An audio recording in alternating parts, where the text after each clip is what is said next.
High school was everything I expected. Lots of popular kids enjoying their lives, and unpopular kids being completely ignored. I was among the unpopular group. No one ever noticed my existence until Felix, my first friend who convinced me to forget about popularity and just focus on my studies. I listened to him, and we became really good friends, acing every paper that was brought our way like it was nothing. I think I may have outread Felix, or perhaps I was just luckier, because at our first exams, I excelled in every single one of my subjects. The teachers said they wanted to give me a 200% mark on all my subjects because it didn't seem like 100% was enough. They were fascinated by me and wanted to test my intelligence, so they called me in for more tests. I agreed to write the tests on the condition that Felix was also invited.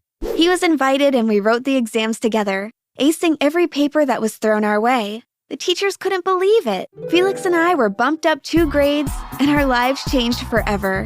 Hey you! My name is Kayla, and I'm here to tell you how a simple dress altered my reality. Like and subscribe so we can go on with the story. Thank you! Nobody had ever been bumped up not just 1, but 2 grades in our school, and in many schools around us before, so we quickly became popular. Felix avoided the popularity and just focused on studying. But I was tired of the constant studying already. I wanted to have fun. For the first time in my life, I had the opportunity to hang out with the popular kids as one of them. I couldn't miss it for the world. I quickly embraced my newfound popularity. I attended special parties with the richest kids, tutored both my juniors and my seniors in their private mansions, made friends with their celebrity parents, and even got some autographs. I went to the school library one day and found Felix, seriously studying as usual. Hey, Bookhead! Kayla, wow! It's been so long since we last spoke. I haven't been seeing much of you around. Haven't been doing a lot of studying, have you? Definitely not. Not when I'm busy with celebrity parties, hangouts, and... And free classes? Huh? Free classes, of course. Haven't you been tutoring almost half the school for free instead of studying for your own upcoming exams? Yeah? And so what? Do you really think this crowd cares about you? Can't you see that they're just using you to make their grades better? And what if they are? The truth is you're just jealous because I'm popular now and you're not. I stormed out of the library. What did Felix know? He was just jealous. Hey, Kayla, what's up? Sierra stopped me immediately as I stepped out of the library. Hey, Sierra. I'm great. How are you doing? Awesome. Can you do this homework for us? She asked, handing me a huge pile of books. It's just for me and a few of my friends. You can come for our party tomorrow if you're done with it on time. She continued while twirling a little strand of her hair between her fingers. Someone coughed and I turned to see Felix standing at the library door. I turned back to face Sierra. Actually, I'd love to, but you see, I'm going to be very busy tonight, so I'll be unable to help you. But I'll meet you at the party tomorrow, okay? Sierra literally scoffed. Party? What party? What makes you think that you're allowed into our party after refusing to help with our homework? Whatever. Bye. She walked away and Felix started laughing behind me. I turned to him and he was about to say something, but I stopped him just in time. Don't even try uttering a word. I ran after Sierra and accepted the condition. I really wanted to attend that party no matter what. Besides, I wasn't losing anything by doing their homework by force. Nothing but my dignity, that is. My life continued this way. I taught the popular kids for free, helped with their homework, and even helped them during examinations. In exchange, they kept me popular. I wasn't crazy about the arrangement, but at least it worked. Somehow, things started getting out of control. I was attending too many parties, skipping classes, and even playing pranks on teachers. My grades started dropping, and I started to get into trouble with teachers and the school staff, people who previously loved me. Felix confronted me in front of my locker one day. Kayla, I don't like what's happening with you. I've been trying to talk to you, but you never want to listen. So, why are you here again then? Because I care about you. I'm sure you do. Look, I appreciate everything you've been doing for me, covering up for me whenever I miss a class, and attending parties so you can take me home safely after every party. You've been making sure that I never get harmed, and I appreciate it. It's quite noble. The only problem is that I never asked for your help. I've been very fine without it. Stop getting in trouble for me. Felix shook his head in disappointment. Kayla, I don't know how else to reach you, but I just want you to know that no matter what, I'll always be on your side because you're my best friend. I closed my locker and left him standing alone. I didn't have time for such nonsense. Things got worse over time. My grades dropped badly since I hardly ever made time to study, and soon I became an average to below average student, not much different from the people I was tutoring. When they noticed this, they were done with me. No one approached me for help with anything anymore, and shortly after, I stopped getting invited to cool people hangouts and parties. I tried approaching Sierra one day. Hey Sierra, I want to host a party in my house this weekend, and I'll really appreciate it if you came. Sierra and her friends burst into laughter. Look, just get lost, kiddo, and don't approach me with this nonsense ever again. I ran into an empty classroom and started crying, but Felix was by my side in a minute, comforting me while I bawled my eyes out.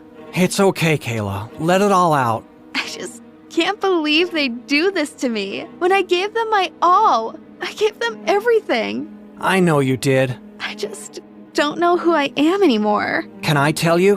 What? Who you are. Yes, tell me please. You're Kayla Warrington, the first girl to be bumped up 2 grades at one go in centuries. The loyal friend who refuses to go up a ladder alone. A friend who changed my life in ways that other friends can only dream of. You're an unstoppable force, Kayla, with a heart of gold, and anyone who fails to recognize that is an idiot. You're right. You're a genius, Felix. Huh? Yes, I am, but what do you mean exactly? Anyone who fails to recognize my greatness is an idiot. I'll crash Sierra's party tonight. What? That's not what I meant. Come back. But I was already gone. As you must have already suspected and guessed, I was embarrassed and thrown out of Sierra's party immediately after I arrived. Luckily, Felix was waiting for me outside once again in his rickety car. I can't believe you're here. I'll always be here. Felix helped me build up my studying habit once again, but it was really more difficult to keep myself on track than it was before.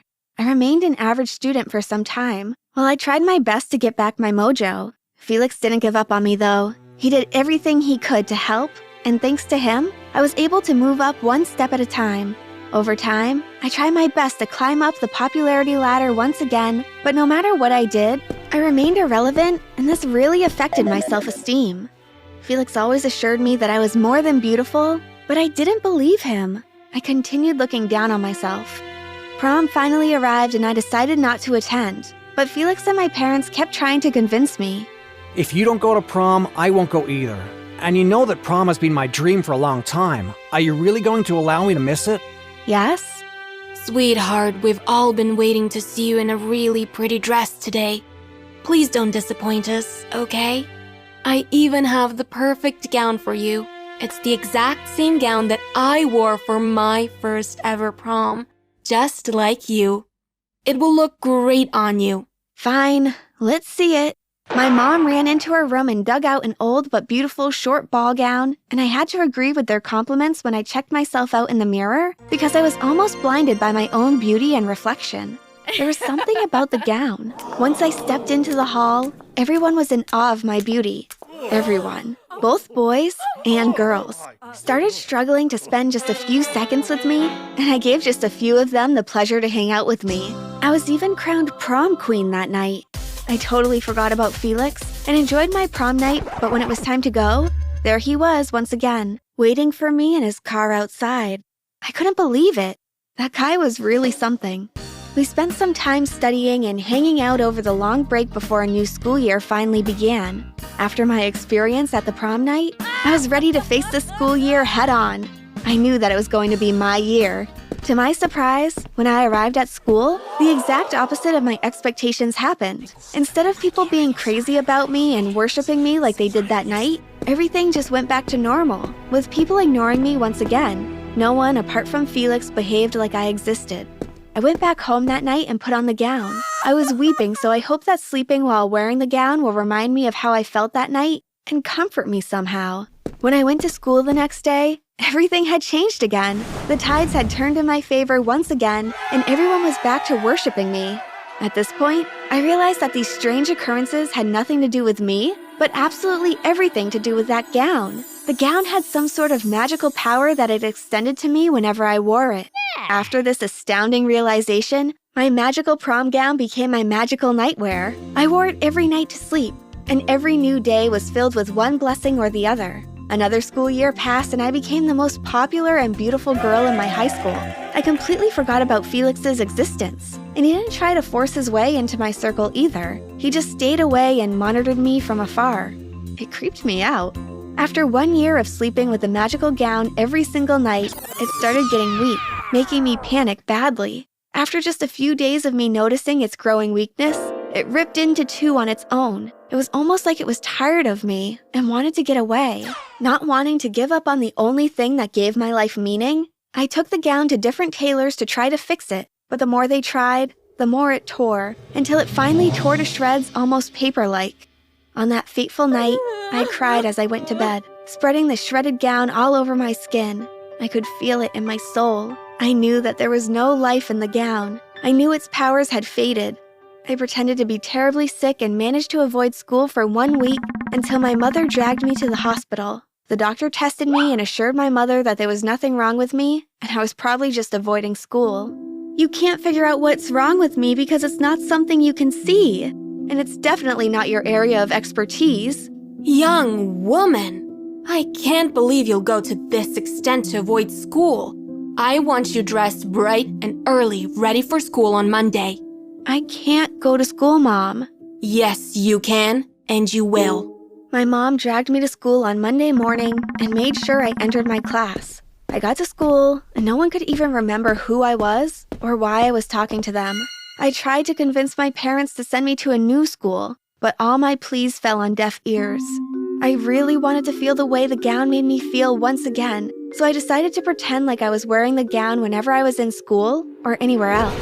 Once I made myself believe that I still had the powers of the gown, I was able to talk and act like I did previously. To my surprise, it worked, and everything went right back to my new popular normal. I realized that what I'd been lacking was confidence all along. The gown wasn't really magical, it just shone a light on what was already inside me.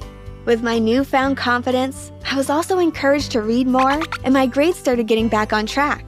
I was reading in the library one day when I saw Felix's new girlfriend kissing another guy. I ran to tell him, but he didn't believe me. You just want me to be alone and unhappy once again, Kayla. Why would I ever want that? I love you. I didn't know when the words left my lips, and I was just as shocked as Felix when he heard them. I'm sorry, it's too late now. It took Felix some time, but he finally came around and told me he felt the same way. I've always known that she was just using me to get better grades for her and her real boyfriend. But I just didn't want to be alone, especially after you rejected me for such a long time. That is a terrible mistake, one I never hope to repeat. Thank you for giving me another chance.